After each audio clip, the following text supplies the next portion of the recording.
It's one of those days.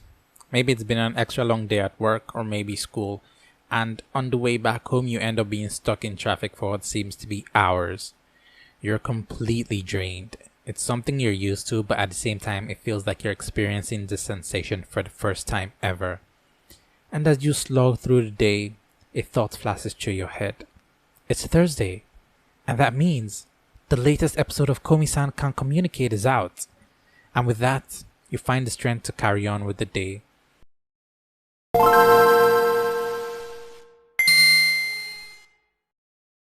Slice of life, one of the most popular genres of anime around. If you somehow don't know what slice of life is, it's a genre of media, yes, it's not restricted to just anime and manga, that focuses and depicts the day-to-day mundanities of life, of the characters involved, with some slight exaggerations here and there. It's more often than not set in high school, which is a setting almost everyone can relate to and aims to depict the relationships and strong emotional bonds the characters form with each other. It's primarily comedic in nature, with sometimes big dramatic moments and arcs that aim to flesh out characters and make them more relatable to the audience. With that definition, I guess you can see why it's drawn in such a wide audience.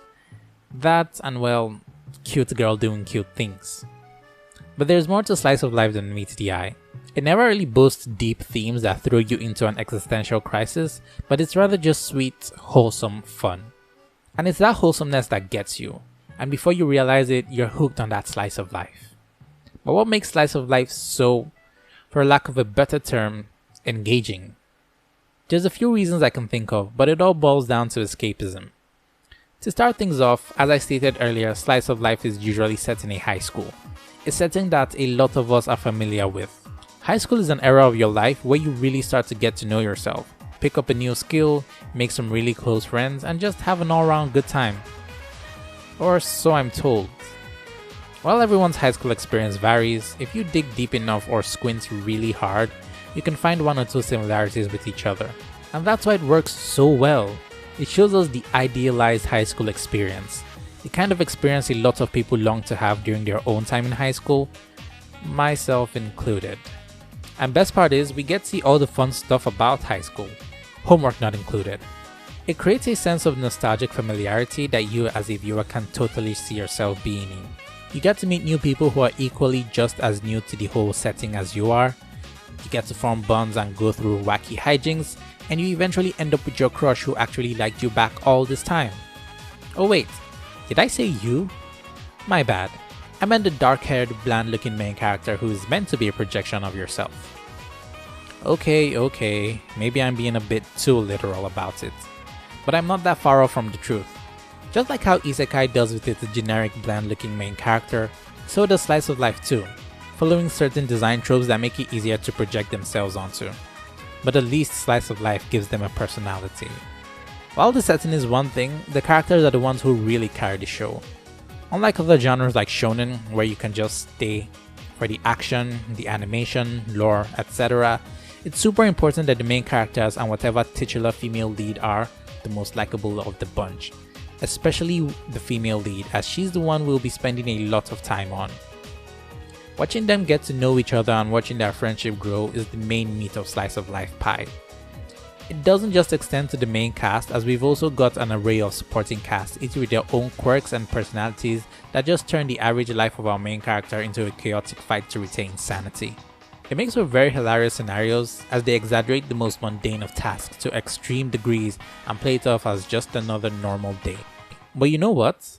It's in Slice of Life where you get to see the power of friendship really shine through.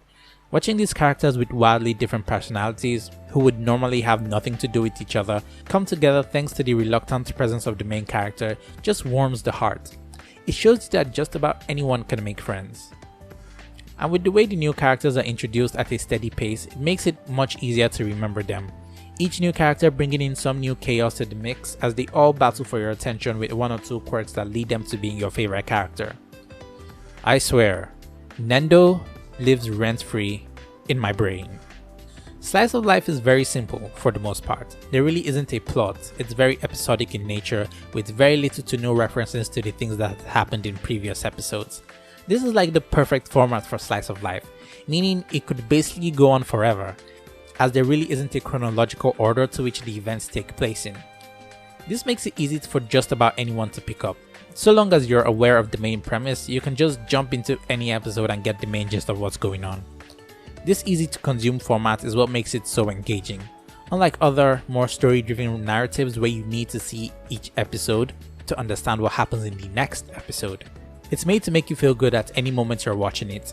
There's no tension, no heart-pumping action, and not a lot of drama. Unless it's the summer festival for some reason. It's like a quick fix for you. You go in, spend 24 minutes, and you're gone.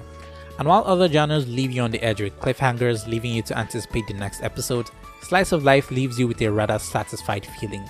You're not desperate to find out what happens next, but instead, you get to see what other wacky shenanigans the cast gets into. It lets you take your time really watching it. You don't have to feel like you need to keep up with the latest episode in fear of getting spoiled by the internet. In an age where you feel like you constantly need to be up to speed with the latest content out there so you don't feel left out from friend groups or chat rooms, Slice of Life lets you go against that. It's slow and steady, and it's kind of comforting. I guess that's what really makes it addicting. Oh, you're still here? Great! So you can listen to me share some random thoughts I've been having while scripting, but I didn't really have anywhere to put them in the video, so yeah.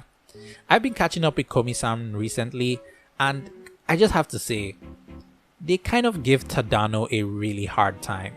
Like, he's a genuinely nice guy, like he is such a cinnamon roll, and he ends up being the butt of jokes for like most of the main cast, which is kind of sucky when you think about it. He's often thrown to the sidelines and he's just struggling to get attention, and it's a running gag that he can like read the atmosphere, but then people just end up giving him flack for that, and it's kind of unfortunate. And I guess I hope it gets better for him, because as friends they can be really bad friends. Okay, that's it for this end of video segment. Thanks for still staying with me and listening to me talk about random stuff. If you enjoyed the video, leave a like, and if you aren't already, consider subscribing. It would really help me out a lot.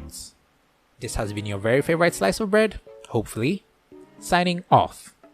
Stay toasty, everybody.